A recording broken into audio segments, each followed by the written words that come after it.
cannot compete against that.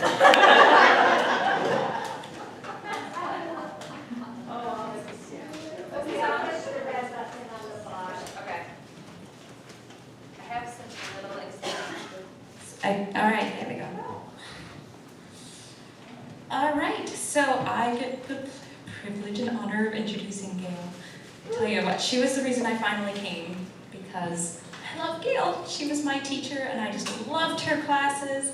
She's just so amazing and full of knowledge and wisdom, and she really has a way of making it fun too, and I'm just so honored that we get to have her as our speaker again today. And just really quick too, before we get into this, just a reminder, we have some silent auction items going on over in the fellowship hall over there, and remember to sign up for your breakouts tomorrow. That will be over in the Thompson Center, Thompson Hall, blah, blah, blah. Any? Spa time. You have stuff for modding your face and doing your nails. Is that tonight? After this. All right, so fun time doing spa and girly things tonight after Gale's time. Or just talk. Yeah, so there'll be lots of options for you to have fun girly time tonight, whether that is games or talking or spa or snacking, whatever. But now we'll hand it over to Gale. Okay, well, can you hear me okay? Okay, good.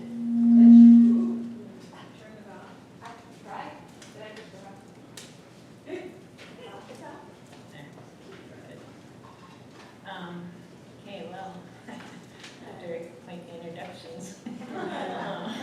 Okay, well, I'm excited to be here. Anytime I get to teach about the Word of the Lord, I am happy. And so, kind of have a little ringing here. What's I tried to. It's not bending very well. It doesn't. It's supposed to bend, but I'm out of here. It'll just mess me up now that I'm out of here. But try and deal with it. Okay. Is that better? Okay, good. Okay, good. The technical difficulties are taken care of. Okay. So I got to study the word of the Lord, and it was kind of tough getting ready for this. I'm not quite sure why, but it was, I don't know if I had so many distractions or what, but I'm not quite ready for my slideshow tomorrow morning to tell you how a little bit behind I am. I have it all like there, I just have to fill in a few pieces, so, but it's good. Okay, so we're talking about, just feel this ringing up here. You guys feel that too? Thank you. I don't think it's that, but. Yeah. No, Okay. it's that one.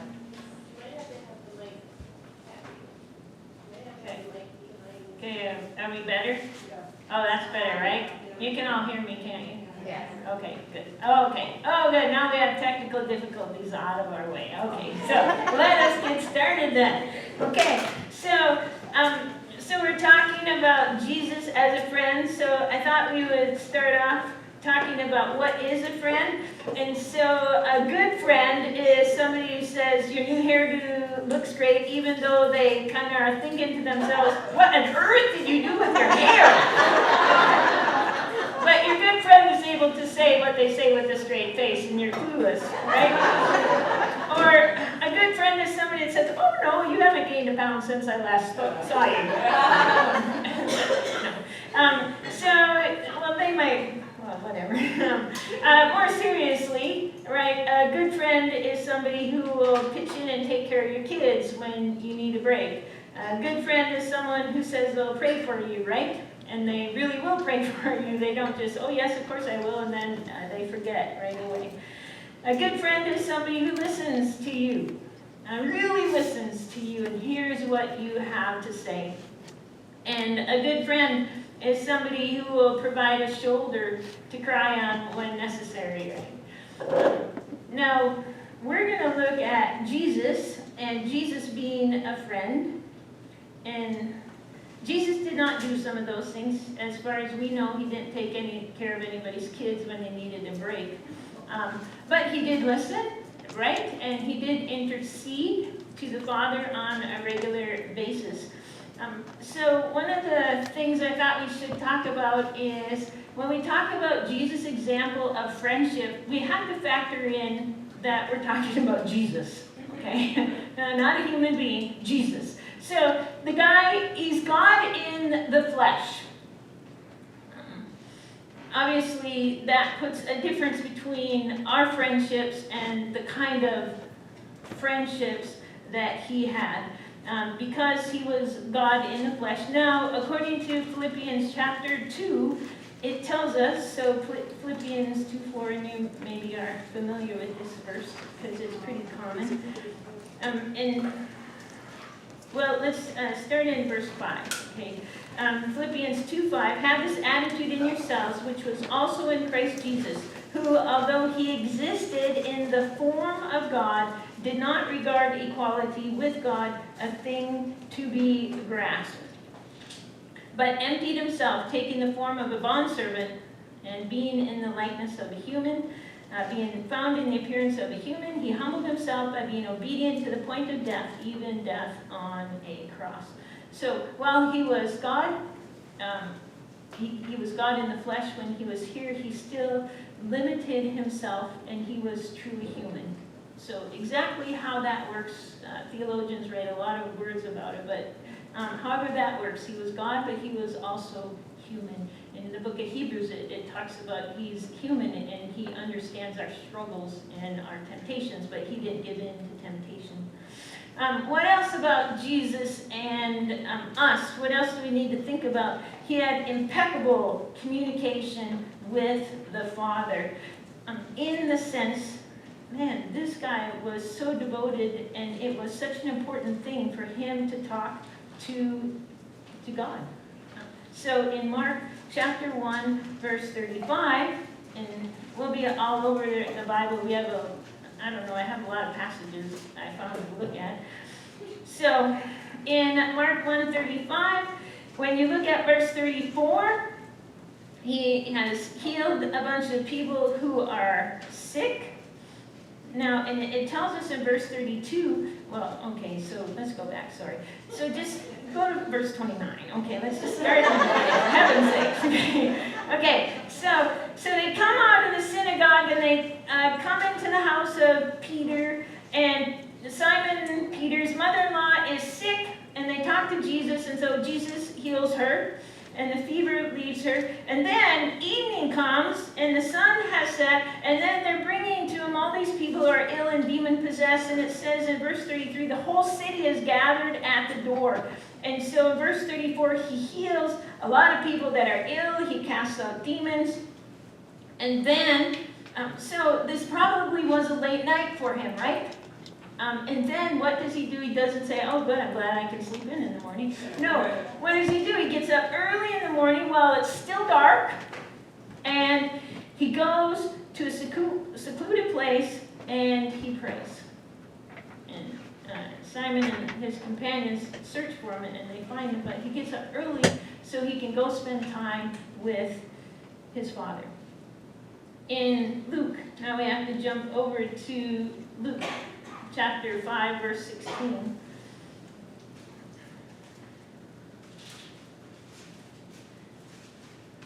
And again, when we look at the context in verse 15, there's a large crowds are gathering to hear him, and they want to be healed, or they're being healed. And Jesus, it says in verse 16, in my Bible, it throws in the word often, would often slip away to a wilderness area or a deserted place, someplace where he could be alone and have quiet and pray.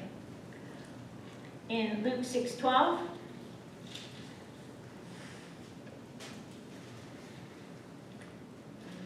it tells us he went off to the mountain, and look, he even spent the whole night in prayer. Now, I'm a very bad prayer, really.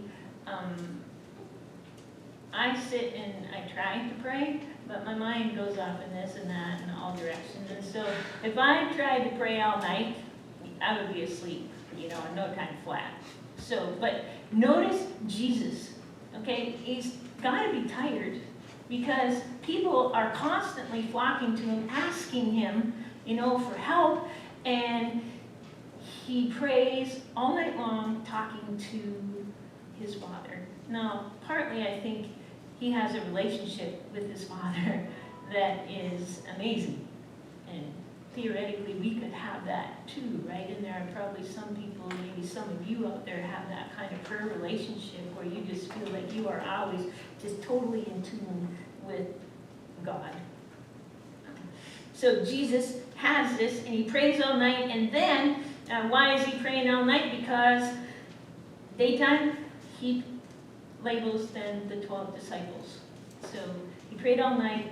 I would argue got insight from God, the Father. What 12 should I pick?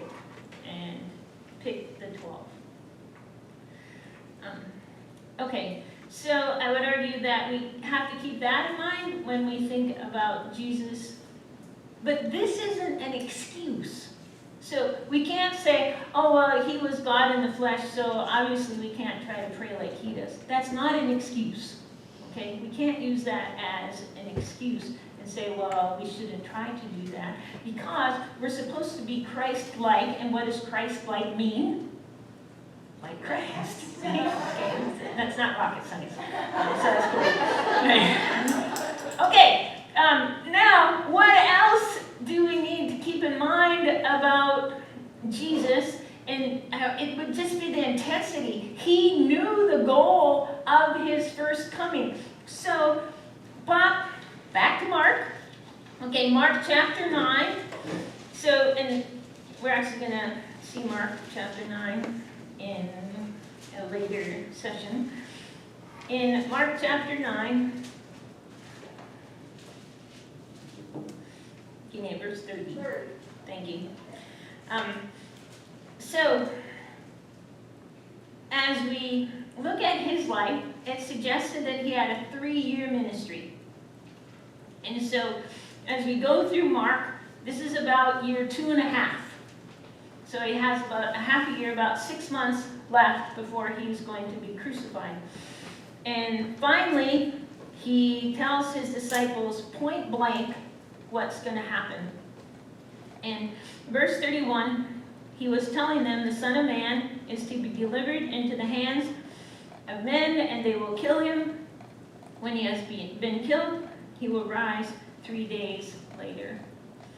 So I would argue that when Jesus began his public ministry, he always knew what his purpose was. He always knew what his goal was, and he was just so intense on, this is why I'm here. I'm not here, to go see the Alps or something like that, or, hang out and get a tan at the Sea of Galilee.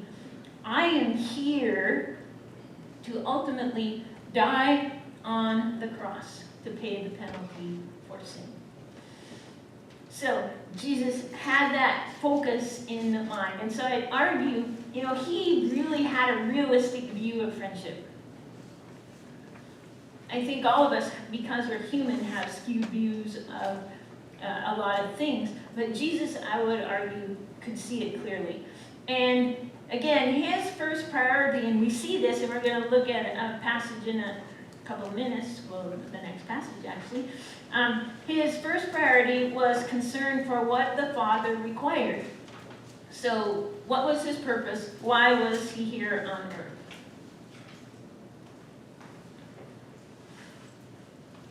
Okay. Oops.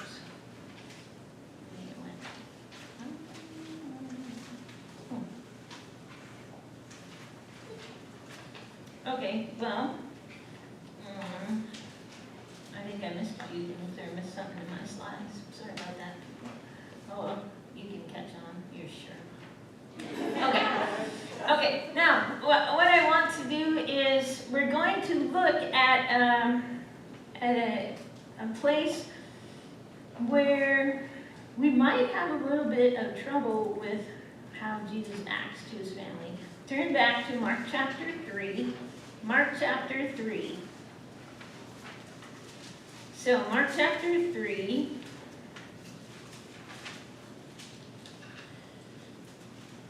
in verse 20, it tells us in Mark 3, he came home. So home, where is home? Obviously he was raised in Nazareth, but his center of operations was Capernaum at the northern side of the Sea of Galilee. So it's suggested that because of what we encountered later, that he was probably at Capernaum. So he comes home, he has a crowd gathered around him, and he didn't even have time to eat. He was so busy. In verse 21, his own people, so my Bible says, when his own people heard of this, they went to take custody of him because they were saying, he's kind of lost it. Now, there's a lady, Angela Elwell Hunt, and just lately she's an author. I don't know, are you guys familiar with Angela Elwell Hunt? She writes a lot of different, okay. Her dad actually was Walter Elwell, who taught at Wheaton College. And so she has written books for a number of years, and she got a doctorate just recently in biblical studies. And so now she's writing a series that it's called the Jerusalem Road series. And so she is looking at the time of Jesus through the eyes of, well, let's see, she did his brother Jude, and the last book I read, through the eyes of, she made up two sisters. We know that Jesus had sisters because it uses a plural form. We know the names of his 4 brothers, and it also says he has sisters, so he had at least 2 sisters. So she made up some names, Angela Hunt did, for the sisters, and she's just, I think she's an excellent writer, and she is showing what Jesus' family is thinking while Jesus is ministering during his 3-year term of ministry. And this is what she talks about a lot, that their brother has gone off the deep end.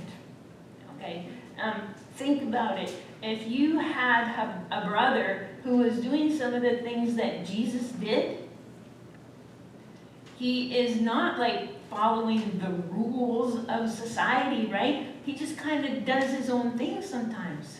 And sometimes he says really weird things. And what is the guy doing? And so in this passage, it seems to indicate that his family, and people will connect it to verse 31, who is his family? His mother and his brothers. Now, it's interesting, it just says brothers in verse 31. But in Greek, well, let me ask you a question. If I say all of mankind is going to do this, what gender is mankind? Okay, it's both, male and female, right? The same thing works in Hebrew and Greek. So there's the word adelphoi. That is the word for brother, and it's a plural word. So it can mean brother and sister. Now, the question is, when does it mean brother and sister, and when is it just talking about truly males, brothers? One guy argues that it is his brothers and sisters who arrive, because down in verse 35, when Jesus pulls this thing together, he specifically talks about, or it's translated, my brother and sister and mother. So maybe his sisters were here, it doesn't matter. His family comes, and they're standing outside, and they want to talk to him. Partly because they think he's lost his marbles, and they need to bring him home. Now, the culture of the first century was an honor-shame society, and we in America do not have that kind of culture. We're like the guilt culture. Sorry, I forget what other word goes with it, because there's another word that goes with it. So, but we don't operate off of honor shame. Like, there are Middle Eastern countries that are honor shame, and so if somebody in the family does something, it's a smear on the entire family. Now, we have a little bit of that. You know, if you had a family member that did something that was really off the wall, you would be embarrassed. But it's different, the extent. So this is the first century Jewish world would be honor shame. The Greco-Roman world is honor shame. So if you do something like this, you are shaming your entire family. So one of the commentators suggested maybe that's also wrapped into this, why they're trying to take Jesus home, because he is dishonoring their entire family. Now, Jesus, however, why doesn't he run out and say, "Oh, hi, Mom, how's it going?" He doesn't, right? Because what is Jesus's, his goal? This is his goal. And he has so long to teach people what it is that he's doing. So he's on a mission. And so, not that he's disrespecting his mother, because I think he honors his mother at the end. He provides for her when he's hanging on the cross. But he's trying to help people to see that there is more going on than what they are getting. So it's no longer just your physical descendants, but people now that are part of the family of God. Anybody who believes, anybody who follows, anybody who does the will of the Father is part of this family group.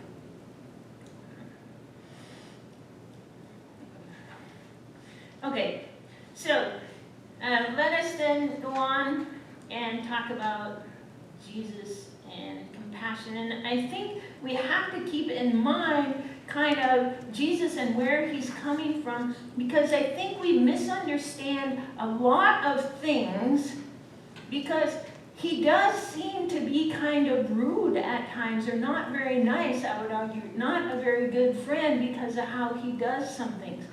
And one of the things that I wanted to do in this series of friendship, is kind of try and push our buttons a little.